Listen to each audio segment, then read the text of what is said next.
So, by now you've probably heard that YouTube is monetizing small creators in 30 days, and I'm sure you're probably wondering if this is true, how true it is. Is this clickbait? Is it not clickbait? Should I listen to these people? Should I not listen to these people?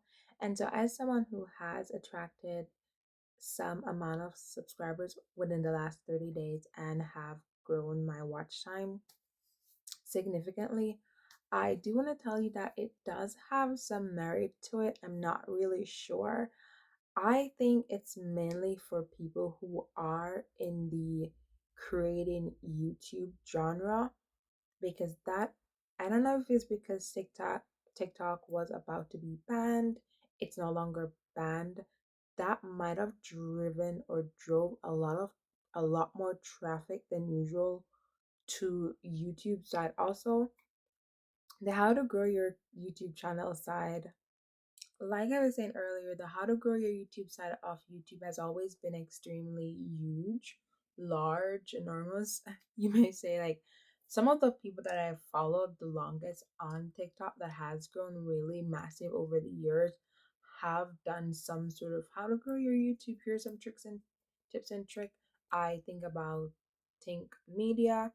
There's this one that I call him Nick Cannon, but that's not his name. His name is Nick something.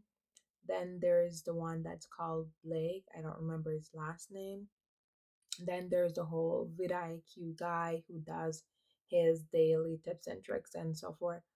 But I'm currently from the BookTube AutoTube side, and AutoTube is still a small part of YouTube. BookTube has been growing, but I think that BookTok have like a much larger following than BookTube. And funny enough, there is a few booktubers that I have followed long, like I've been following from probably 20 20 20 20 2014, 2013, like years before TikTok came into the scheme.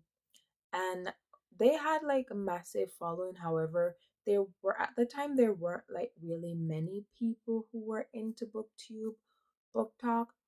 And so while YouTube is in fact monetizing smaller creators, I think that they need to also put that YouTube is monetizing smaller creators in XYZ part of YouTube, because yes, you can still like blow up on per se booktube or book talk, but at the same time, booktube does take it takes some time to find people, because the people that you end up subscribing to your channel on booktube are people that like your book recommendation or your personality or your quirk.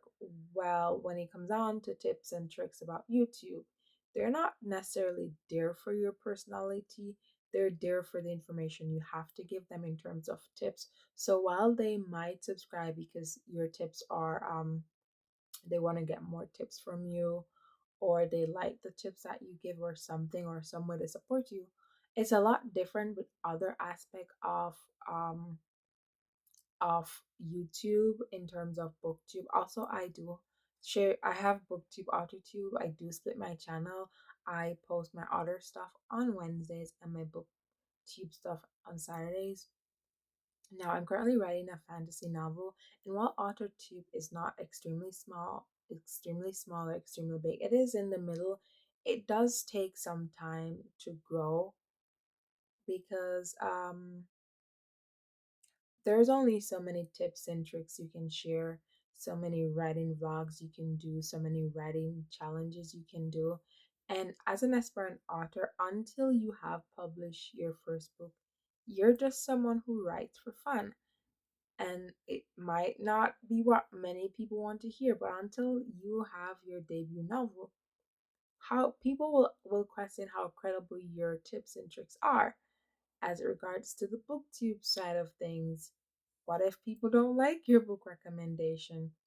What if there's so many things, but the thing that I think that we should focus on is the growth will come if you give it time. Also, YouTube like to say consistent is key, and that's nice. It's not about posting every day because I currently do a writing log that I do post every day, and it has like a few of them have gotten a few tractions. People forget that SEO is still a big part because there's sometimes when you search some stuff on Google, you'll see YouTube videos come up. So while I'm glad that everyone's excited about YouTube monetizing smaller creators, I think that they should also mention what they're referring to because some of these people have like 300 subscribers, and that is a lot as a small creator. And everyone on YouTube know if you have 300 subscribers, you're not monetized.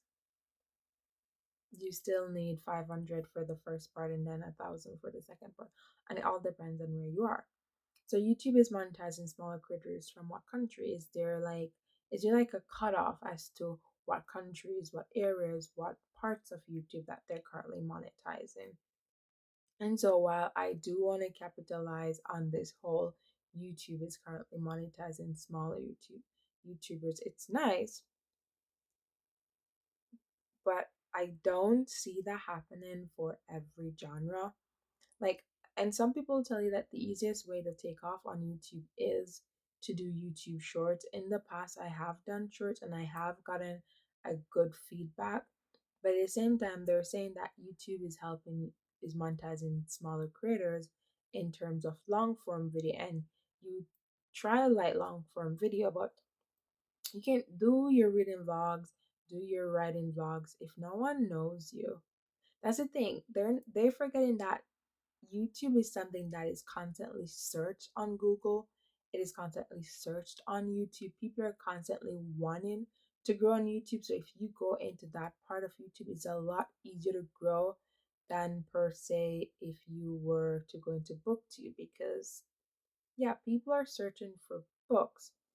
But unless you do a book review about a specific book, it is kind of hard to per se pin down like XYZ book, if you get what I'm trying to say. I don't want to make this video longer than it has to do. But if you've tried this YouTube is monetizing smaller creators and you think it have some something going on for it, if you have any tips or tricks, I'm definitely open. I never say no to growth. So I hope you guys are in a wonderful year, month, week, day, hour, minute, second, and I'll see you in another video. Bye.